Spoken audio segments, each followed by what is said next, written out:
ఈ ఊళ్ళో 10 మంది ఉంటారా, 20 మంది ఉంటారా, 5గురు ఉంటారా? ఎంతమంది వృద్ధులు ఉంటే అందరికీ కూడా నేను 5గురికే ఇస్తా, నా దగ్గర బడ్జెట్ లేదు.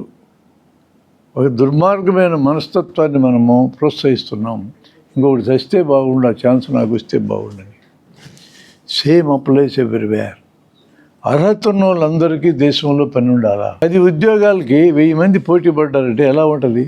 అర్హత ఉన్న వాళ్ళు ఎంతమంది మినహాయించబడతారు? వాళ్ళందరూ ఏం కోరుకుంటారు? వాళ్ళు ఎవరికి రాకుండా నాకు వస్తే బాగుండని కోరుకోరా?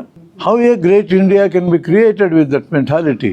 ఇండియాలో ఉన్నటువంటి యూత్ ఫోర్స్ ప్రపంచంలో ఎవరికీ లేదు. యూత్ ఫోర్స్ మొత్తానికి పని ఉండాలా, ఉద్యోగాలు కాదు పని.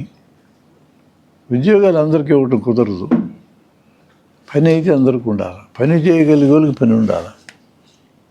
మీరు ఇప్పుడు డాక్టర్స్ అయ్యారనుకోండి, ప్రతి డాక్టర్కి పని ఉండాలి. మీరు డిగ్రీ చదివి ఆపేసావు, అప్పుడు ఆ లెవెల్కి వచ్చే పని ఉండాలి. అందుకని ఏ దేశమైనా బ్రహ్మాండంగా అభివృద్ధి కావాలి అంటే 2 అంశాలే ఉన్నాయి. మొదటి అంశం విద్య, 2వ అంశం వైద్యం. విద్య వైద్యం మీద ప్రభుత్వాలు పెట్టే ఖర్చు ఆ దేశం యొక్క అభివృద్ధికి పెట్టే పెట్టుబడి లాంటిది.